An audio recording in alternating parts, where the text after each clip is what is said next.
This is the mother of 43-year-old Crystal Krug. In a few seconds, she's going to find Crystal's lifeless body inside this very garage. Hello? Stay out, please.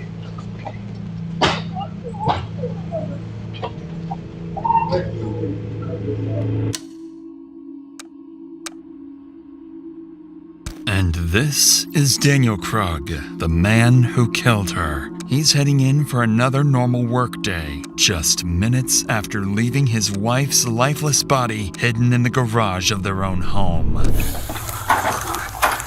Oh shit. Holy fuck. For the last 4 months, this man has been engineering the most calculated homicide plot Colorado has ever seen, creating fake identities, manipulating Crystal's children, and setting up the perfect scapegoat to take the blame. He believes his plan is bulletproof, that police will spend weeks chasing a ghost and eventually arrest someone else for the murder he committed. And despite nearly perfect detective work, his plan works exactly the way he intended. My husband said there was a dude who's been stalking her and threatened to kidnap her. Oh my God, this can't be true. I was the person who attacked her.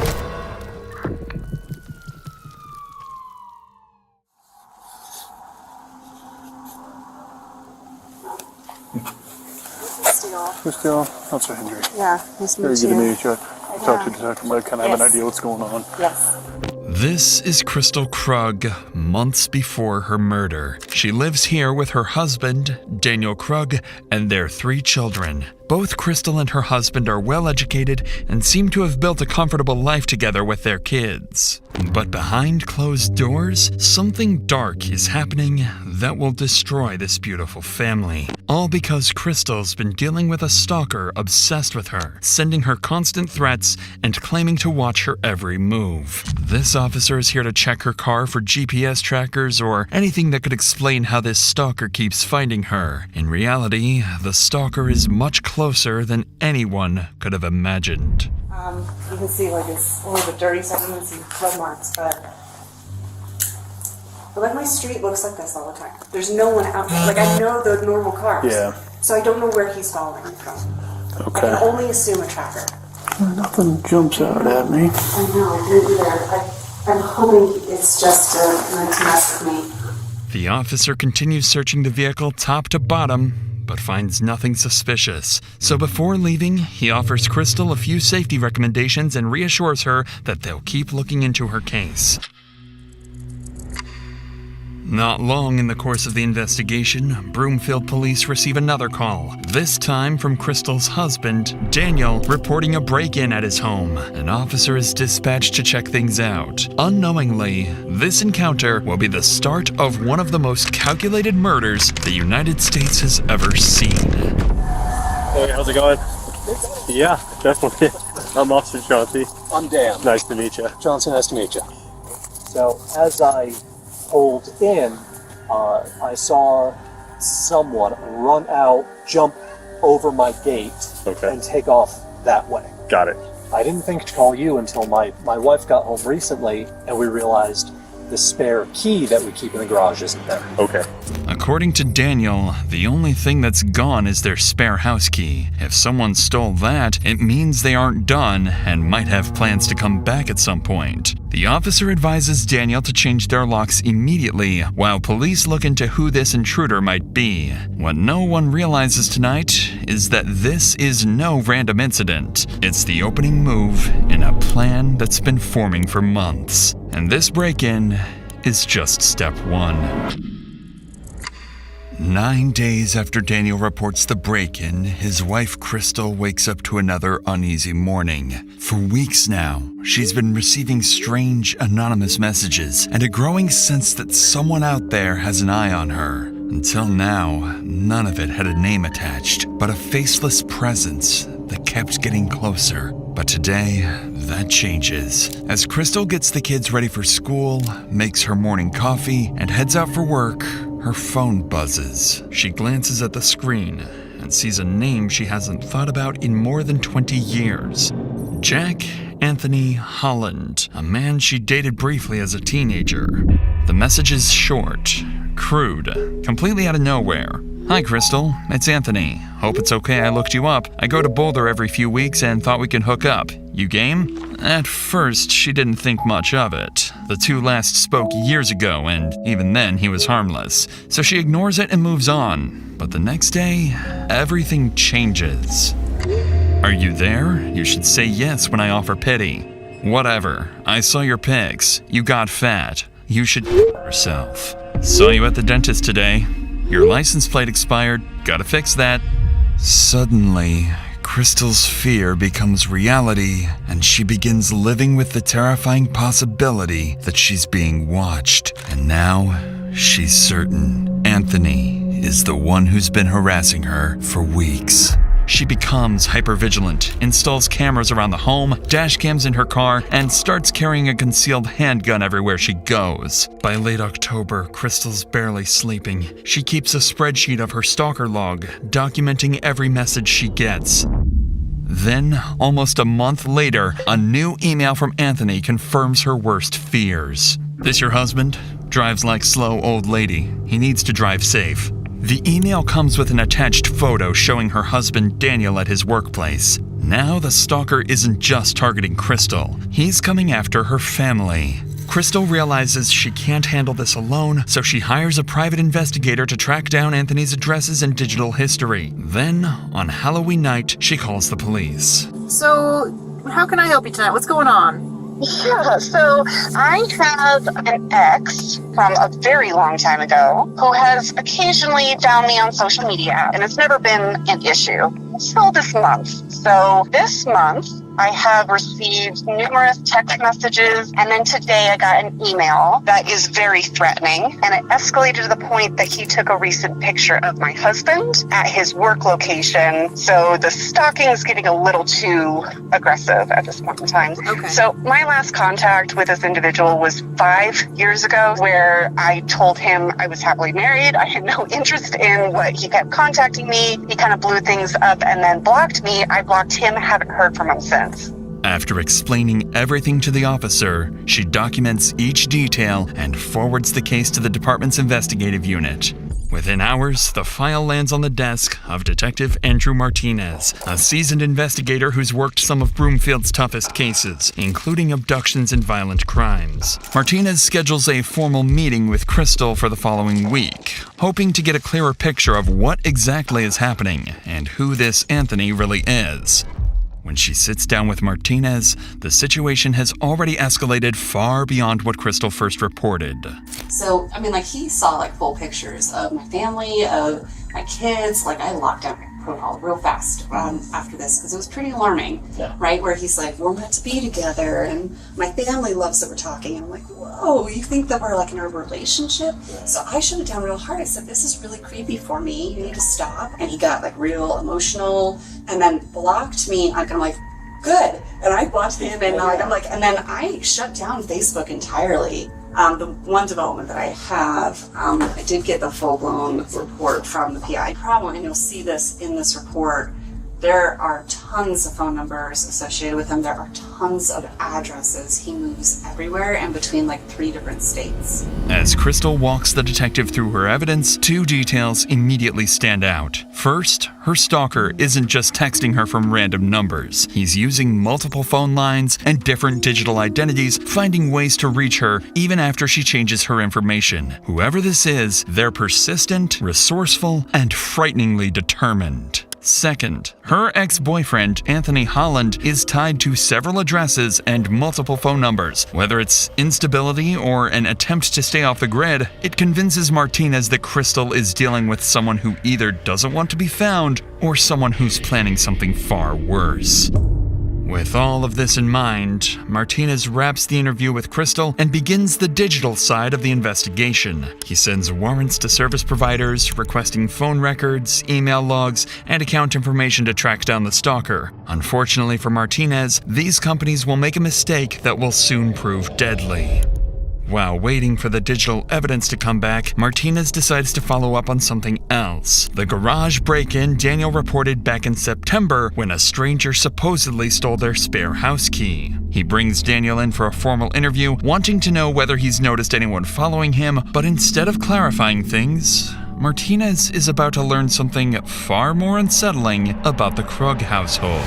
But before we get to that, 2025 is almost over, and we're falling into the same trap again, waiting for January 1st to start something new or learn a new skill. But here's the truth. You don't need a new year to make a new start. Let me tell you about the 2-day live AI mastermind training by Outskill, happening this Saturday and Sunday, 10 a.m. to 7 p.m. EST on both days. And the timing is perfect because they have their year-end holiday offer going on, so you can get in absolutely free instead of the usual $395. Outskill is rated 4.9 out of 5 on Trustpilot, and this 16-hour live experience by them has been attended by more than 10 million worldwide professionals like you, mentored directly by AI experts from companies like Microsoft and NVIDIA. You'll learn how to use AI to simplify your daily tasks, build AI agents that plan, create, and automate your workflows, and gain ready-to-use AI systems for your job, business, or freelance projects. Outskill's learners have launched AI-powered businesses that even built weekly revenue models worth $4,000 to $5,000. Not just that, you'll receive bonuses worth $5,000, including a prompt Bible, a roadmap to monetize AI, and a personalized AI toolkit builder. Seats are limited. Grab yours now via the link in the description. With that said, let's get back to Daniel's interview, where the detective is about to learn something troubling about the couple's marriage. And I guess at what point did she tell you that he recontacted her this last time? It was either November 1st or November 2nd. It was after she had gotten a picture of me at work that she brought me up to speed on that. Gotcha, okay. And the first contact that he initially made with her was back on October 2nd. I guess why that month gap, do you think, before she told you? I'm sure she has mentioned to you that she and I are going through a rough patch, kind of on the rocks. So probably didn't seem that pressing until it was. Sure. And she didn't mention that to me, that you guys were having a rough time currently. Are you guys in the process of separating, getting divorced, or working through things? To be determined.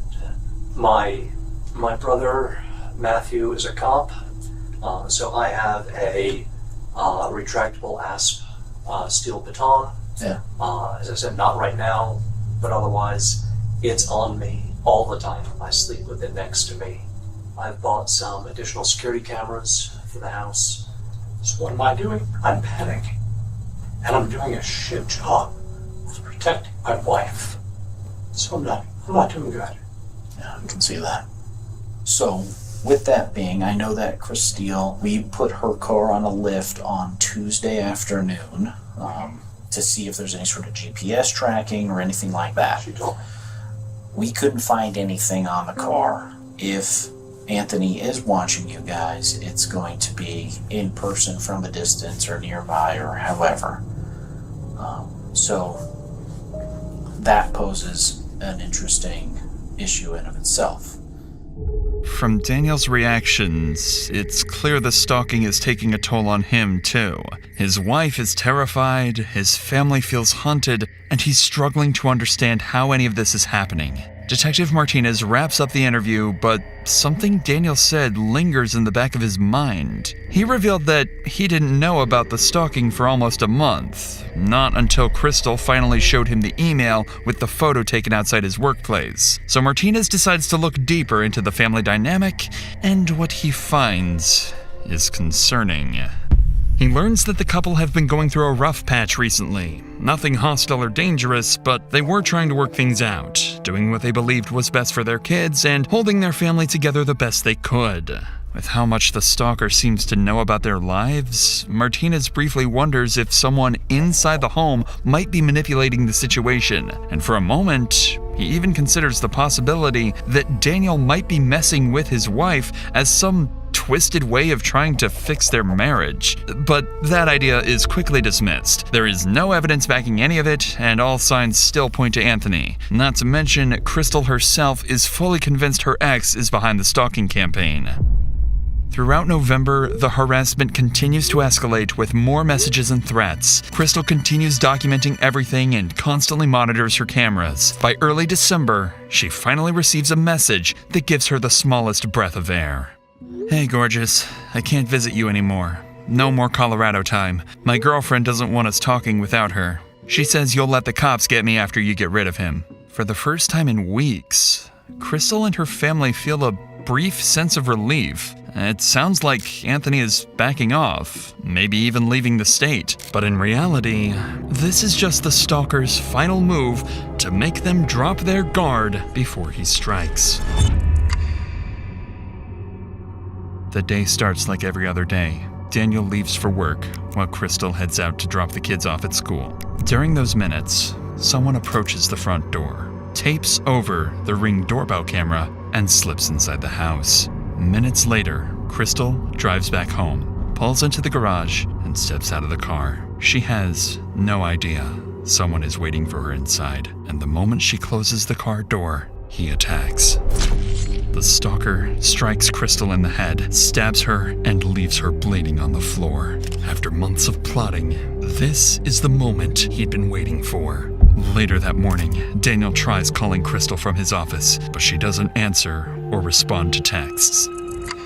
Hours pass, and there's still no sign of her, so Daniel finally decides to call police. Springfield Dispatchers meeting.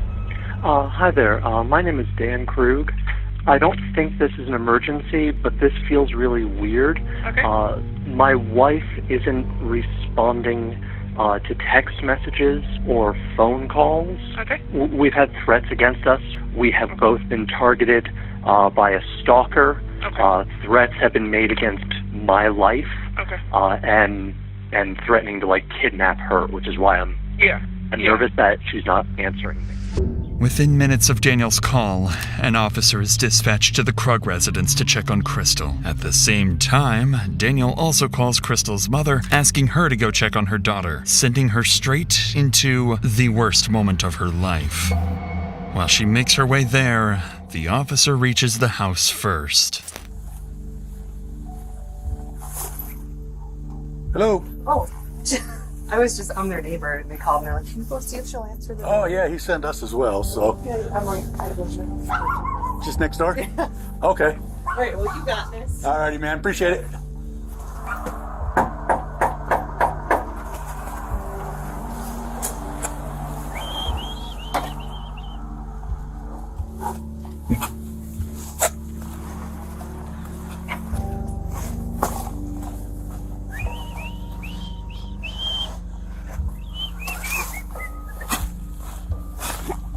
The house looks quiet, and the officer doesn't notice anything wrong from the outside. But before he clears the call and drives off, something nags at him. So he brings his patrol car a little closer to check the garage, where he's about to uncover a tragic, horrifying sight.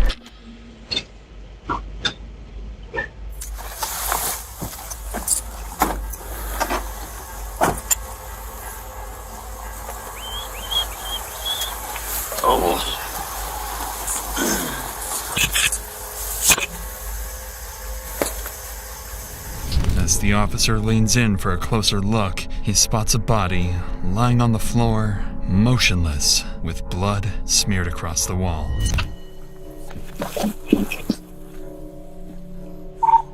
$151 sent medical and $110. I need a 4 sentry. I got a female down in the garage.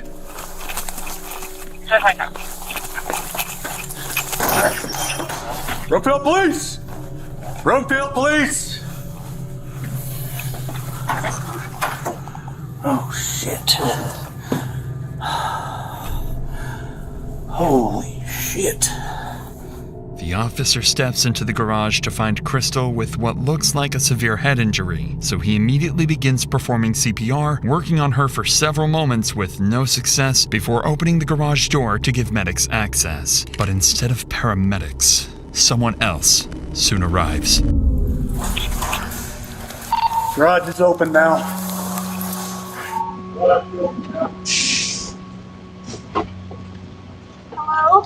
Hello, ma'am. I need you to stay out, please. Okay.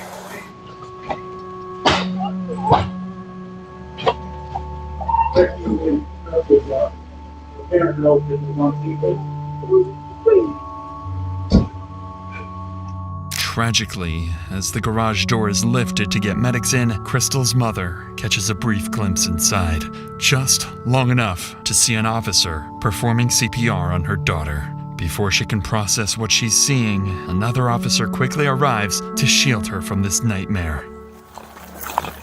Bam! I need you to come over here for a minute, okay? So we can work. I understand. I need you to come on over here, okay? Okay. I know. Do me a favor, go and sit inside so we can work on her, okay? So we can try to get her the help, okay? What's your name? Linda. Linda? Yeah. Okay. My name's Officer Zamora, okay? I'll come out here and I'll give you some news as soon as I can. Please tell me she's okay. I have no idea just yet, but I know that they're working on her. The officer in there has been working CPR on her, and I think she's doing okay, My okay? husband called. He did. He's the one that called us and let us know, okay? Go ahead, take a seat for a minute. I'll be right back here, okay? I need to tag out, man. She's got a head wound. I don't know if it's from falling or something else, but probably falling, but I don't know, man. It's a good one. Yep. Husband said there was a stalker threatening to kidnap her, so I don't know. No, she's unresponsive. Decent head wound. Where we have more room at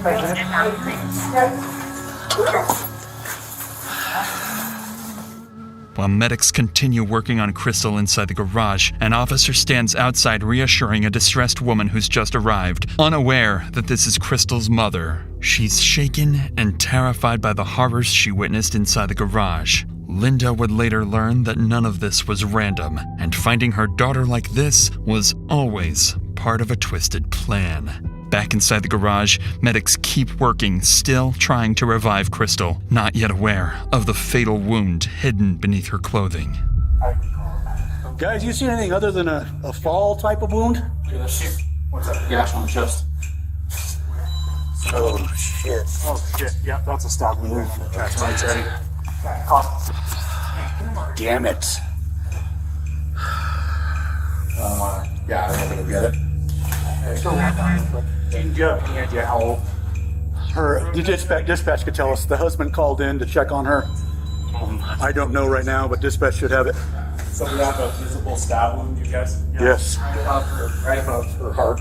Okay, then let's. We are asystolic. Yep. Asystole. Yep. Jermaine, are you good with this, or are you? How recent is this trauma? Because if this is Husband said he couldn't reach her for transport. We don't know if it's within 10 minutes, man. Okay, then, yeah.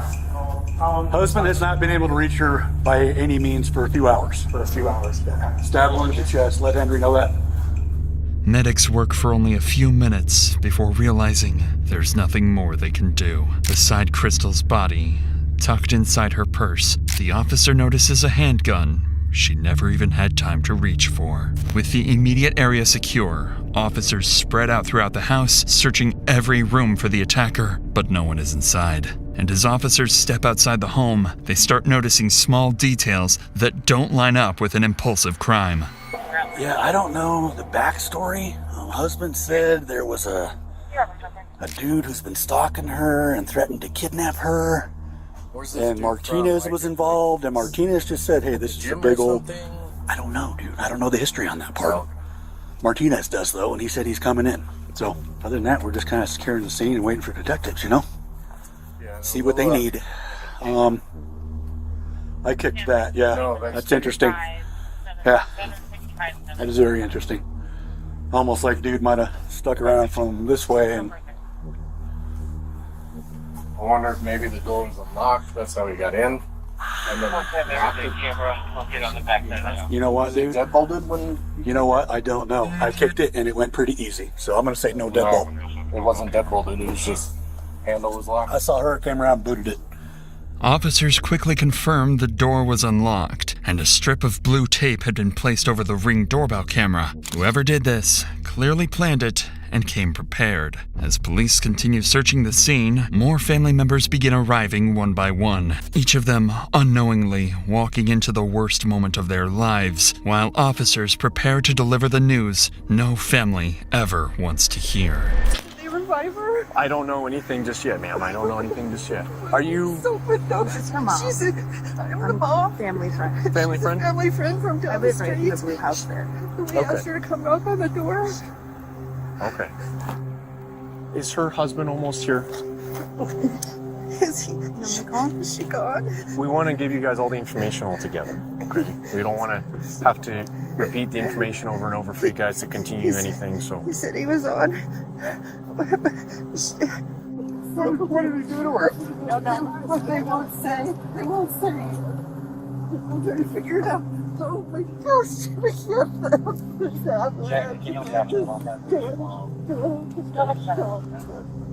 Who's in charge of the doctor? We'd like to know what happened. Absolutely. And as soon as someone frees up who can tell you, I'll send them your way, okay? Our son's on his way. Is this your daughter, sir, or your daughter-in-law? That was my daughter. This is your daughter, and so her brother's on his way. Yeah. 121, copy instruction card.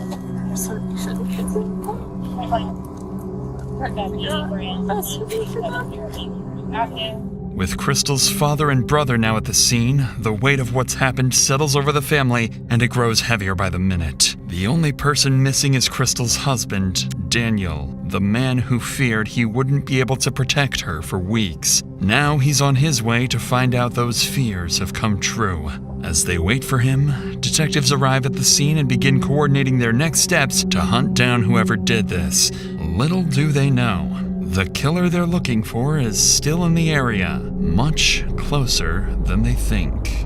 So I pulled my car around to the garage just to see if her car was in the garage, and I immediately saw her at the base of the stairs, blood smear on the wall, and I came around and booted the front door. It turns out it wasn't locked. There's also a piece of masking tape over the ring camera, almost like somebody approached from the side and taped it. Okay. And then maybe she opened the door for somebody. First thing I noticed was an obvious head wound. They noticed after tearing the shirt and everything off, she had a good stab wound right there. So that's what we got. Husband should be here any minute. Okay, so I need another detective up here to start working with canvassing. I need you to stay here, and Martinez is coming here, so he'll be good with that. I want you and Martinez to work on this. I'm going to give... and then Martinez was working on this document before. Yeah. That's the thing. But we got to be careful of it. We have to be careful. We don't know. Anybody that's here is still suspect, so we need to be sure that we stay focused on that. Yep. As investigators discuss plans to interview Crystal's family and her husband Daniel, he arrives on scene, cutting the conversation short. And right away, he makes it clear to everyone that he's nothing more than a devastated victim, overwhelmed by what's happened to his wife. Okay, I need you to stay back, sir. This is my house. I understand. I need you to stay back here. Family's over here. Family's over here.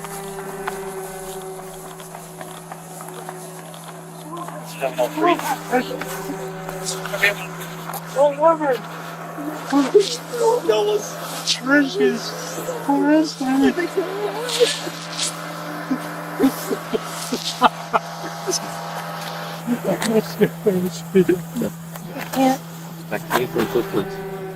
know there's a lot of questions right now. Fortunately, we don't have a lot of answers for you. But I know what you want to do right now, that you can have all that. Together so we can get to know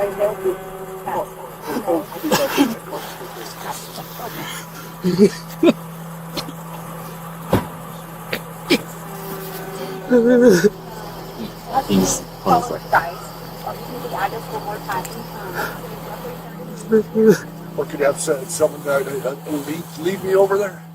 At this time, officers have no reason to suspect Daniel of anything, so they treat him with care as he goes through this traumatic moment. But beneath that devastation lies a cold, heartless man, because Daniel knows exactly what happened inside that garage, and Daniel is the killer himself. Every tear and shaking breath is part of his act. One he will continue selling to police and Crystal's family standing just a few feet away.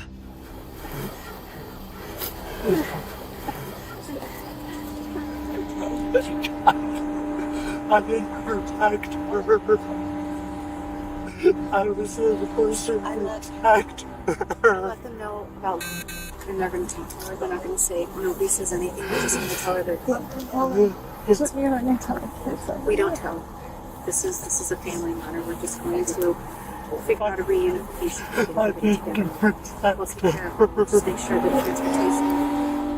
As this tragedy unfolds, Crystal's mother embraces Daniel, trying to comfort him, having no idea the man she's holding is the one who murdered her daughter. Unfortunately for officers, the hardest part of the job still isn't over. As the family grieves outside the home, a detective is sent to the school to pick up Crystal's children, who still have no idea what happened to their mother. When the detective finds Crystal's eldest daughter, she's already shaken. She's been watching the live camera feed on her phone and saw enough to know something terrible happened. But what she tells the detective next is what truly alarms her. Her mother's stalker has been hinting at something far darker recently, and he might have deadly plans for the rest of the family. My phone notified me of my house cameras going off. There was police at my house and an ambulance, and there was a stretcher. I couldn't bring myself to see who was on the stretcher, Okay. so I call my mom and dad. My dad picks up and he's crying. They're probably about 7 minutes away. Okay. I'm not gonna lie, something happened. Okay. That's why you're here. Okay. You know what's going on? I do, but I can't. I'm not gonna tell you. Okay. Because we're still actively investigating what's going on out there. So I don't want to give you wrong information. That's the last thing I want to do. Okay. What has been going on at home? So this dude has been threatening my mom, stalking her, taking photos of my dad, saying that he's going to kill him. Who do we know who this person is? One of her ex. I don't know his name. Like an ex-boyfriend or? Yeah. Okay. And they broke up a while ago. They ended it as friends. So this has all come to a really big shock to her. And then so he's been contacting her from different numbers, sending pictures of my dad, saying he's gonna kill them. He hasn't mentioned anything about me and my siblings yet, which is good. He's like, he posted something to a website trying to recruit guys to like help him with whatever plan he's doing. And then he's like, How did you guys learn about that? He's been contacting my mom through all of this, and so my mom has contacted the police, and she has like a whole bunch of people on the case. But the thing is, he's making it sound like she's helping him, and she's not. And so, Helping him like try to kill your dad? Yeah, and so like we're afraid that the police are gonna turn on us. Okay. And so she's been trying to protect herself. What Crystal's daughter reveals isn't just alarming, it's sickening. Because this so-called stalker isn't just threatening the family, he's twisting the narrative inside their home. He's making it look like Crystal was secretly working with him to kill Daniel, manipulating the kids into believing their own mother is dangerous while positioning Daniel as the helpless target who needs protection. To the kids, their mother starts to look untrustworthy. To detectives, Daniel starts to look like a victim, and to the stalker, everything is going exactly according to plan. It's a disturbing, genius level of premeditation, carried out by a man willing to use anyone, even his own children. The detective logs this information and coordinates with Crystal's sister-in-law, Kate, to get the children safely out of the school. Back at the crime scene, detectives continue their work. They canvass the neighborhood, speak with neighbors, and begin collecting every CCTV clip they can find to reconstruct the killer's movements. By this point, there's enough evidence tying Crystal's ex-boyfriend Anthony to months of harassment, allowing police to obtain a nationwide arrest warrant for stalking. departments across the country are notified to be on the lookout for him. Additionally, with a homicide on their hands and a killer on the loose, investigators can escalate the case and issue exigent circumstance warrants to service providers to finally speed up the digital data they've been waiting on. If Martinez received those files weeks earlier, things might have been very different. In the meantime, Daniel, along with the rest of the family, is taken to the police station for formal interviews. At this stage, it's standard procedure, and investigators are simply looking to collect statements. But about 2 hours later, when detectives finally sit down with Daniel, his routine interview will begin to take a very different turn. So, your home security system, you access that through your personal phone? Google Nest. That's Google Nest. Okay. Listening to me. Okay. Just push a home. Home. Okay. So I have your permission to operate this phone and get what we need? Yeah. Okay. Yeah. So how many different cameras do you have? 4. Doorbell. Side of the house, driveway, back door. How long have you had it? Doorbell, a couple years. The others, all since September. We had an intruder.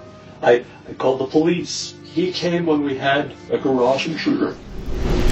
A month after Daniel reported the garage intruder back in September is when the stalking first began, and by then, the couple had already installed multiple cameras around the house, plus their Ring doorbell. But even with all that security, and after police confirmed they had no GPS trackers on their cars, the stalker still found a way to follow them, sending Crystal a photo of Daniel walking into work and texting her about seeing her at the dentist. So as the detective scrolls through the surveillance footage to understand the timeline, he notices something strange that catches Daniel off guard. So when do your cameras go off? Do you ever have them set to turn off? 24/7. Okay. They don't turn off.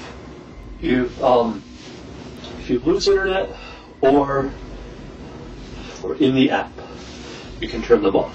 And who has the ability to turn off the cameras? Who has the ability to go in the app and turn these off? Christine, me, and God, It's alright. It's alright, Dan. Home shows all 4. Oh, and perfect. Home.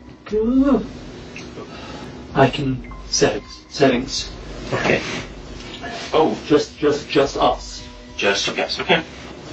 The detective's question here isn't by chance. It's prompted by something peculiar he noticed on the surveillance app.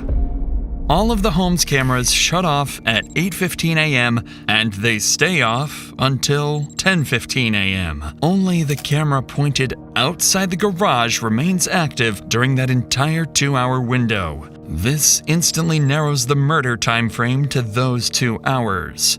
Just then, Martinez finally arrives at the interview room. He's the lead detective who's been handling Crystal's stalking case for months, and now that case has become something far worse. He sits down with her devastated husband, feeling the weight of the loss they both couldn't prevent. They didn't save Crystal, they couldn't protect her, and now they're here, mourning her loss, trying to piece together what happened.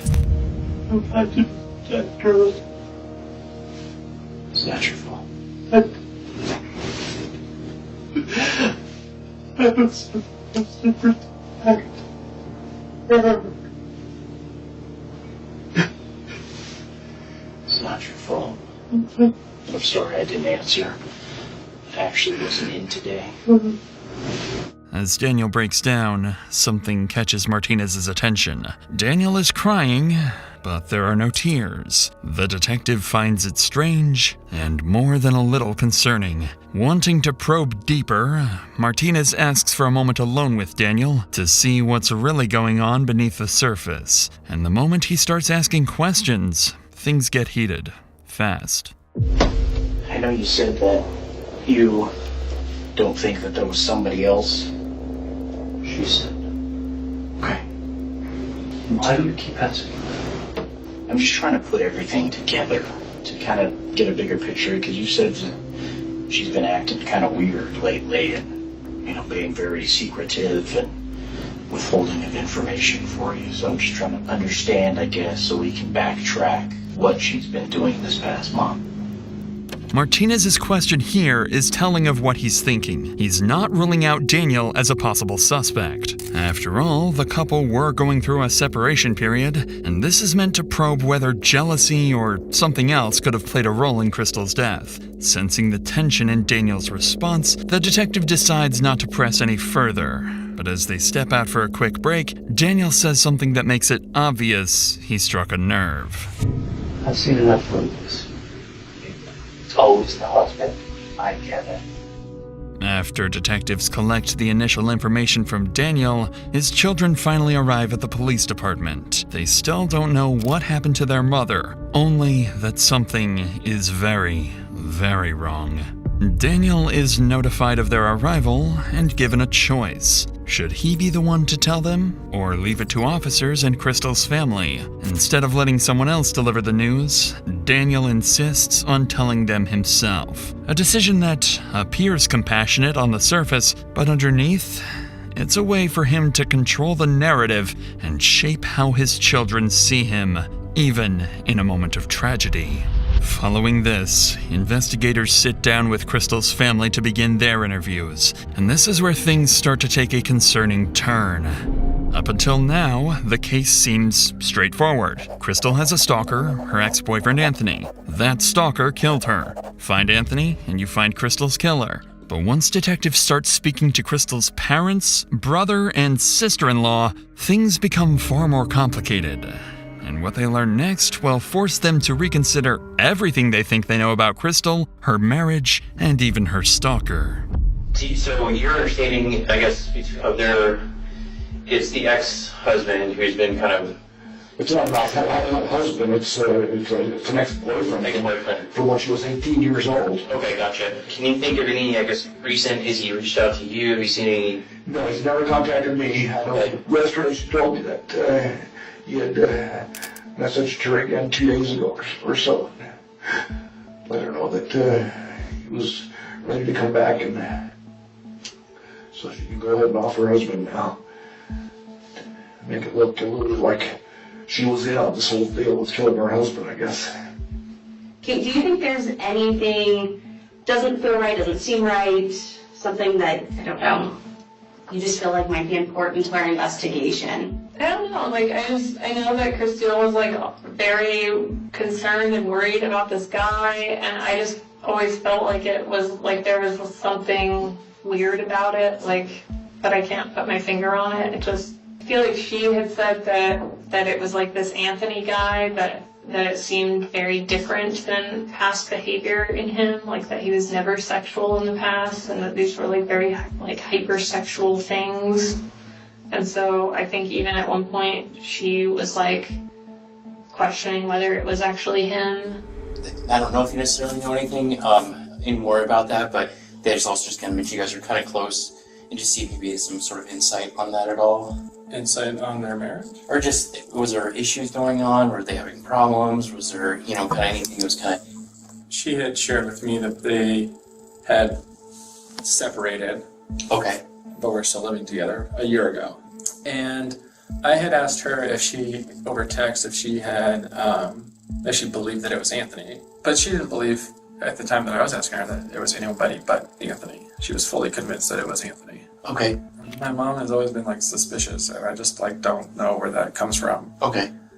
Can you elaborate on that? Suspicious how, or... My mom? Yeah. Suspicious. I don't know, because she... the difficulty finding Anthony. Why is it so hard to find Anthony? Why can't there, cell phone records or IP stuff? So my mom had that frustration, and so I think her mind starts to wander towards conspiracy type things, right? Of oh, maybe it's the husband, or maybe it's Dan, and I don't know. I don't see it there just because, I don't know, Dan just seems so incapable of doing something like that to me. Why do you say that? Just... I don't know, I talked to him, and him and I just hung out and talked for like 2 hours. And he was like very concerned about like getting his family together and talking about being vigilant but not paranoid. Even though Crystal's brother Lars sounds skeptical of his mother's suspicions, she isn't exactly wrong, as, on the surface, it makes no sense that Anthony couldn't be tracked down for months. Lars would also go on to explain that Crystal and Daniel saw their marriage very differently. Crystal wanted out, Daniel didn't, and the family seemed to view their relationship as dysfunctional but not violent. But listening to these statements, one thing becomes very clear. Every family member felt that something about the stalker was off.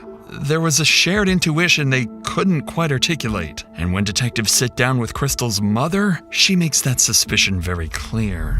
I know you said, and I kind of learned on seeing that she was married, had 3 children. Her life was hell. We slept months and last year. Her husband and her were not in good terms. He was in complete denial. She'd tell me how he was. Did she ever give you insight on what kind of led her to feel like her marriage was over, or? Dad is explosive, but I've never seen him, hurt her. He would hurt the kids, but, some people think the corporal punishment is paying the kids. But he would hurt the kids. She was worried about that. But I don't want to say it's a dad. But she told me he was in denial, but she told him his marriage was over, but she would stay until graduated. I have this, just a gut I can't shake with him. What's that feeling telling you? I can't shake this question. Is he the one that's been doing this with Anthony? Needless to say, hinting that Daniel might somehow be involved with the stalker is an alarming accusation, and it makes things even more complicated for the detectives. At this point, the family itself is split. Crystal's brother Lars completely dismisses the idea that Daniel could be involved, calling it nothing more than a conspiracy. But others felt that there was something off about Anthony and the entire stalking agenda. With all statements collected, detectives wrap the family interviews and regroup to make sense of everything they've gathered. By combining everything they've learned, detectives land on a clearer picture of where the investigation now stands. The family interviews raised enough concern, and there was enough tension in the marriage that detectives decide they can't rule out Daniel yet, and he officially becomes a potential suspect. But even with Daniel now on the radar, Anthony remains as the obvious prime suspect in Crystal's homicide. His threats and weeks-long stalking campaign still place him at the center of the investigation. With that in mind, detectives know their next move. It's time to find Anthony. At around 3 p.m. that afternoon, police finally get their first real break in months. After digging through everything they have on Anthony Holland, investigators land on a possible address in Utah. Because they can't reach him themselves, Broomfield detectives coordinate with Utah County Sheriff's Office, sharing his name, photo, and the address where he's believed to be staying. Up until now, Anthony has only existed as a name in emails and threats, a distant figure who no one has actually seen. So when officers finally get a hit on his location, it becomes the first real chance to confront the man they've been hunting for months. I'm going to ask you a couple of names to see if you recognize any names. Okay. Have you ever heard of the name Crystal Krug? She may have been Grimsrod when you knew her. Yeah. And do you know a Daniel Krug? No. No? How do you know Crystal? She was an ex-girlfriend. She's an ex-girlfriend? How long the ex? Like how long ago? 1999. Oh, so like a long while ago. She was my very first girlfriend ever. Oh, okay. Yeah. When was the last time you talked to Crystal? Has it been a minute? It's been a minute, yeah. Like since you moved from Durango? Yeah. Yeah. So that would have been what, back in 2014? Yeah. Have you had any contact with anybody in that area since? Anybody, or have they contacted you at any time? No. I'm going to give you a phone number, and it's to a sergeant with the Broomfield Police Department. Okay. He would like you to reach out and talk to him. All right. They have an incident. I don't know the full details of their incident out there, and so I'll let him talk to you about that aspect. He had asked us to come out here to your house and talk with you. They were debating on, you do have an active warrant out of Broomfield Police Department, and they were debating on if they were going to have us arrest you or not. They are not going to have us arrest you on it. I'm going to advise you of the fact that you do have a warrant out of Colorado, and you can talk to this sergeant about the details of it, if that makes sense. As officers speak with Anthony, he appears intoxicated and confused. After being briefed on the situation, he gives his timeline, insisting he never left Utah and spent the morning with family nowhere near Colorado. Once they collect Anthony's statement, Utah officers leave to begin verifying every part of his story. In the meantime, detectives back in Colorado regroup to reassess the investigation. With Anthony still denying involvement, Detective Martinez turns back to the one angle he hasn't fully explored yet: Crystal's husband, Daniel. Since he never ruled out jealousy or affairs as a possible motive, he decides to dig deeper into Daniel's past, and that's when he stumbles onto something interesting and very unsettling.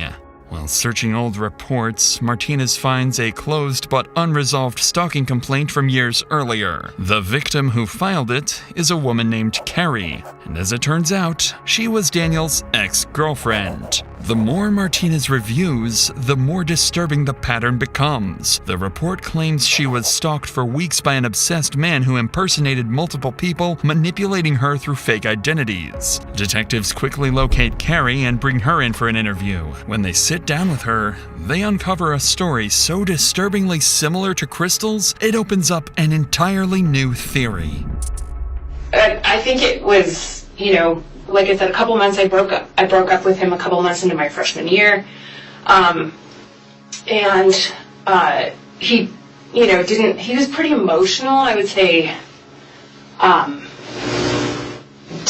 Sort of desperation would maybe be a word I would use to describe after the breakup of, please don't do this, kind of, crying, that sort of thing, that I can recall. And then I started to get messages from his roommate, and that person's name is Tom, on AOL Instant Messenger. And I know Tom is real because they were roommates. If I called him, Tom would sometimes pick up the phone. They had a joint room and a joint phone. Tom, his role, I would say, was sort of to gain sympathy from me for Dan and continue to encourage me to communicate with Dan. There was perhaps some indication that he was, or was, because of the breakup, just really not doing well. So this, made me keep communication up with Dan. And Tom ended up being Dan, right? So all these people I'm going to tell you about end up being Dan Krug, not Tom. Yeah, even though Tom is a real person, he was not sending me these messages. Suffice it to say, what Carrie tells detectives sounds all too familiar. Everything she describes echoes the same pattern detectives have been seeing with Crystal, but the parallels don't stop there. Things I remember is a group of my friends from our dorm had met, I don't even know how, some cadets from the Air Force Academy. Sure. And so we all went to a movie, something super innocuous, and there was like a group of us. I must have told Dan about that. And I think it was 2 or 3 days later, I got a message from someone named Nick Clark. And Nick basically said, I'm a cadet at the Air Force Academy. I know you went out with these people, and I want you to know that he came back, or these people came back and said that you slept with him. So now there's this rumor going around the whole academy that you're an easy target kind of thing. And Nick, I think, served the purpose of sabotaging anyone I was meeting if they were associated with the Air Force Academy. Of course, the person that I met and went to the movies with was like, I want nothing to do with you, you weirdo. And so shortly, I don't know, a while after that, I started actually more seriously dating Air Force cadet named Mark Hansen. Then, of course, Nick Clark made a reappearance, and I was getting pretty consistent messages from him. And so he said, we need to find out who's doing this. And he got me a meeting with the Office of Special Investigations at the Air Force Academy. I sat with them, and they kind of laid the emails out on the table, and they said, we've had like a forensic psychologist, sort of professional, look at all these emails, and it's Dan, is what they said.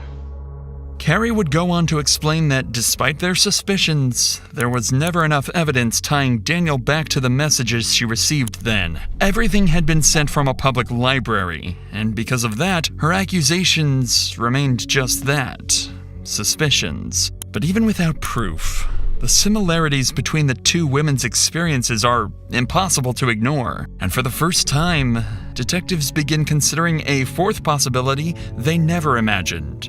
What if Daniel has been playing everyone? What if he's been impersonating Anthony? What if he's always been the architect behind the entire stalking campaign? Detective Martinez receives the intel from Carrie's interview, and with that, Daniel officially becomes an equal prime suspect alongside Anthony. At this point, the only thing that can give them a definitive answer is the digital evidence. So while they wait for that, Martinez receives something he can work with immediately: the full set of surveillance footage collected from the neighborhood and Daniel's workplace. Investigators sit down and begin reconstructing the full picture of what happened before Crystal was killed. Shortly before 8 a.m., Crystal arrives home after dropping off the kids. She pulls into the garage, closes the door, and everything looks normal. Minutes later, at 8:15 a.m., the entire security system goes offline. Every camera except the outside garage camera is taken down for the next 2 hours. At 8:25 a.m., that lone camera records something deeply concerning. Daniel leaves the house to go to work later than he normally does, and shortly after the time medical examiners believe Crystal was killed. From there, workplace footage shows Daniel moving through the building around 9 a.m., greeting coworkers and appearing completely normal, as if nothing had happened at home. And when investigators check footage from surrounding houses, they find no one approaching the property all morning. Everything about the timeline makes Daniel look more suspicious by the minute. With all these new developments, detectives bring Daniel back in for another interview. He walks in expecting routine procedural follow-ups, completely unaware of how much has changed since the last time he sat in this room. This is when Daniel's months-long, carefully crafted plan begins to crumble. This time, Detective Martinez walks in with a completely different energy than before. He's no longer feeling Daniel out. He's here with one clear objective: confront him with what's been uncovered and see if his version of events finally breaks. Alright. How you feeling right now? Just kind of about everything. No. Everything hurts. Feel like I have two different voices going through my head right now. I have my brother Matthew. Yeah, I've mentioned him. He's the sheriff's lieutenant. And I have his voice saying, talk to the police. And in typical cop fashion, you married a prosecutor. So I have Lynn's voice in my head going, get a fucking lawyer. I just want this to be done. I don't want it.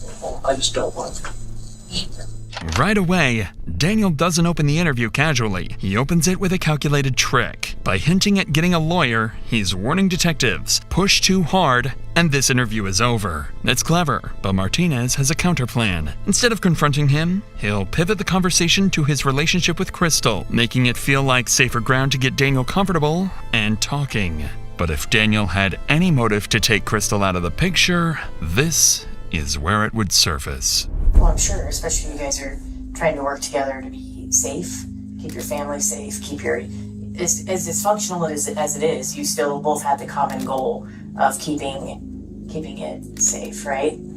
I had her as a partner to protect the family, but it didn't feel like a partner who valued me.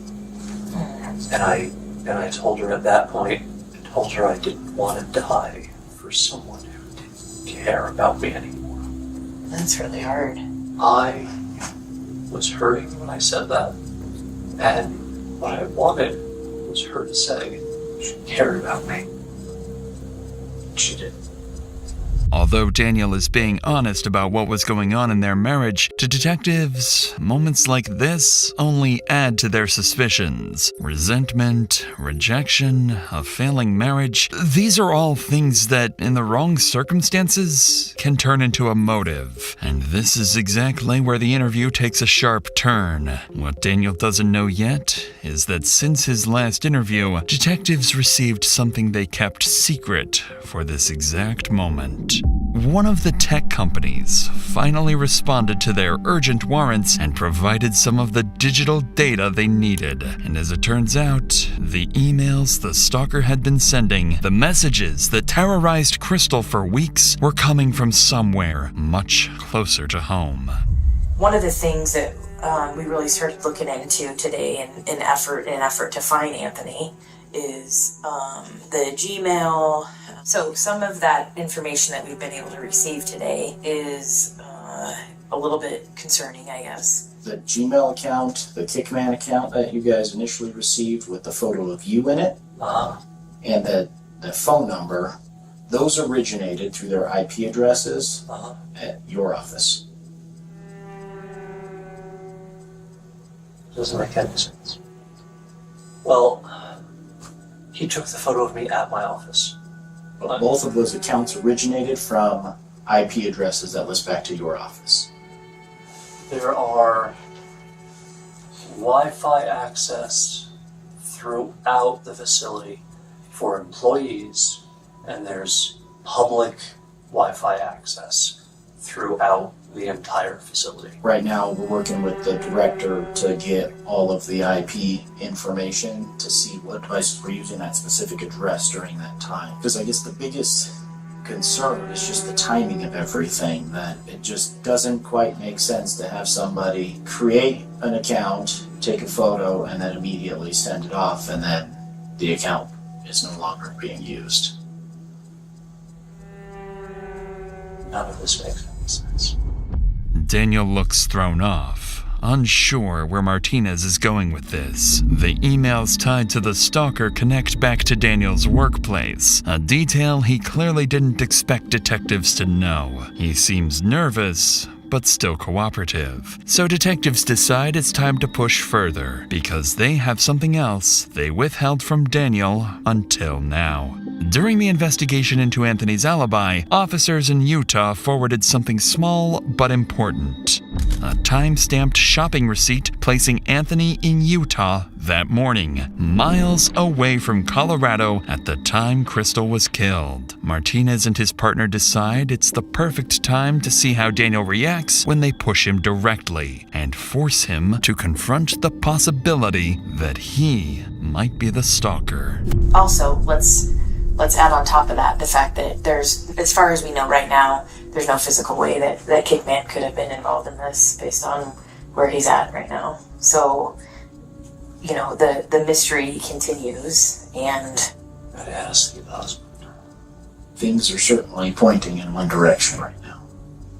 well, and you've given us reason. Here's the other thing, Daniel, is I sympathize with the fact that you're in an extremely frustrating situation. I know you want to be a part of your kids' lives, but you can also sense that's why we're asking all these questions about infidelity and everything else. Is there some other mystery man that we don't know about? I have been faithful.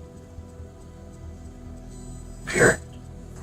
You know Anthony has reached out to her in the past, number of times. She's very open.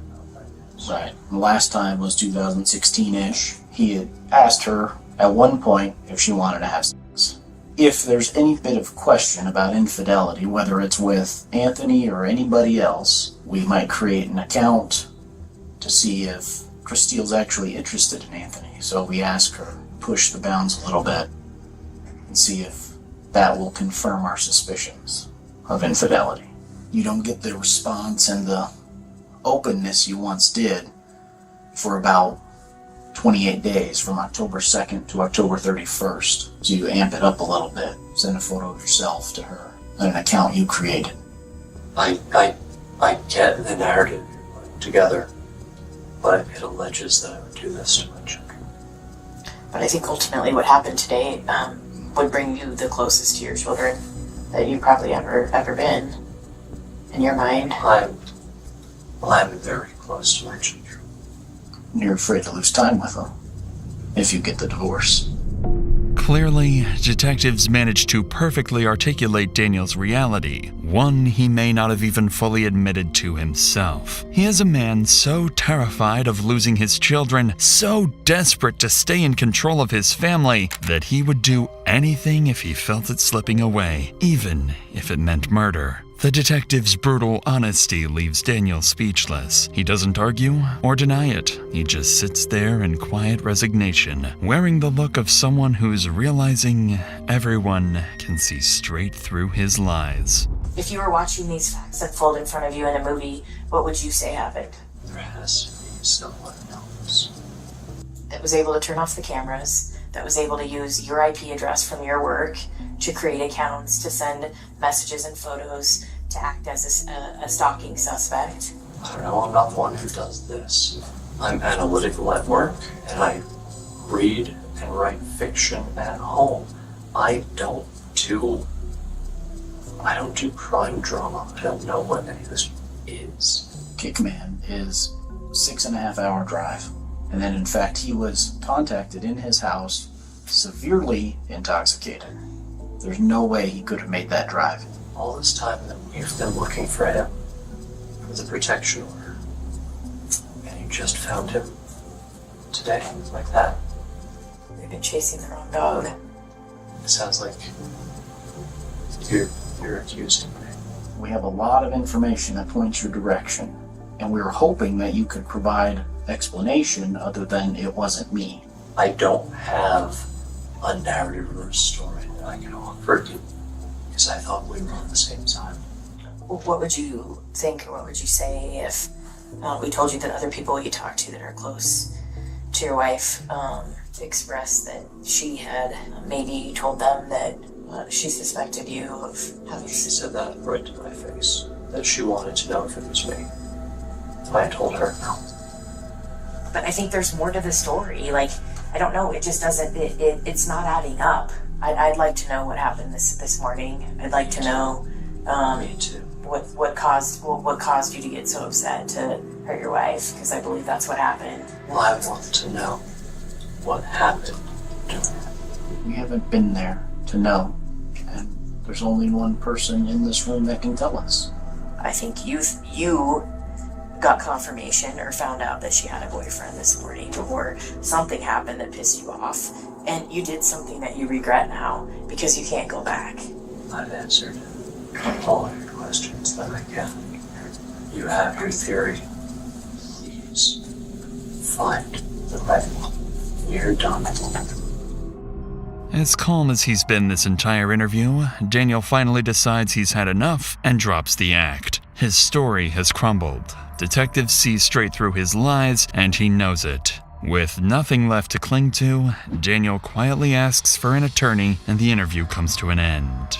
Even though he continues insisting he's innocent, there's one detail Daniel admits on his own. One no one even knew about until now. Crystal herself confronted him about being the stalker. Hearing that from Daniel's own mouth hits Martinez hard, because to him, that sounds like the kind of confrontation that could have pushed everything over the edge. But without hard proof, detectives can't yet say Daniel is truly responsible. So with the interview over, Daniel is processed for physical evidence and escorted out of the police station. But before he leaves, he turns back and tells detectives one final thing. I won't be assigned who did this. Because I don't. You don't believe that? Fine. Just don't stop looking elsewhere. Focus on me. Okay? Find the fucker who did this. Bring you married? You have kids? Divorce.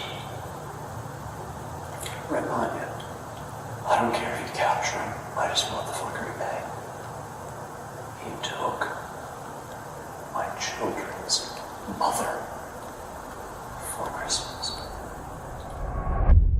Over the next 2 days, the case becomes the department's top priority. Every available officer is working on it, and this is when the investigation finally begins to break wide open. Officers in Utah finally finish verifying Anthony's alibi. They find surveillance footage showing him in Utah at the time of Crystal's murder, and there are no travel records or license plate pings placing him anywhere near Colorado. Then, the last of the digital evidence arrives, and this time, it's overwhelming. The burner phones used to send the threatening messages to Crystal were purchased with a Visa gift card registered under Daniel Krug's name, and cell tower records show those burner phones were always in the same location as Daniel's personal phone, meaning he was carrying both devices at the same time. And then comes the final blow. Detectives uncovered Daniel's Google searches from the night before the murder. How hard would you have to hit someone in the head to make them unconscious? When is a head injury a cause for concern? Piece by piece, the picture comes together. There's no Anthony, there's no mysterious stalker. It's always been just Daniel. Detectives now understand exactly what happened. Daniel created the entire stalking persona in a twisted attempt to regain control of his failing marriage. And when Crystal began to suspect the truth, Daniel killed her to cover it up. On December 16th, an arrest warrant is issued for Daniel Krug. Officers are dispatched immediately, finding him on his way to his daughter's dance performance. As patrol units close in, Daniel's movements strike them as suspicious. He appears to be heading back towards his car, and officers believe he may be trying to get away. This is a detective. Get him out. Go. On the island. Just get right. All right, we're coming up in the front. Just get up and pump the back. No, fuck. Go. Just go. Go. Go. Show us your hands. Show us your hands. Hands on your face. Hands on your face. Hands on your face.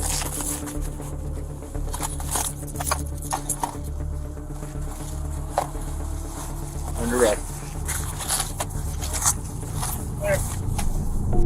Daniel Krug is taken into custody without incident. In the weeks that follow, police finish their work. The digital forensic evidence, the surveillance timeline, the phone data, all of it leads back to the same person. Investigators become certain that Daniel Krug acted alone. He created a fake stalker, framed an ex-boyfriend, manipulated his wife, his children, and law enforcement.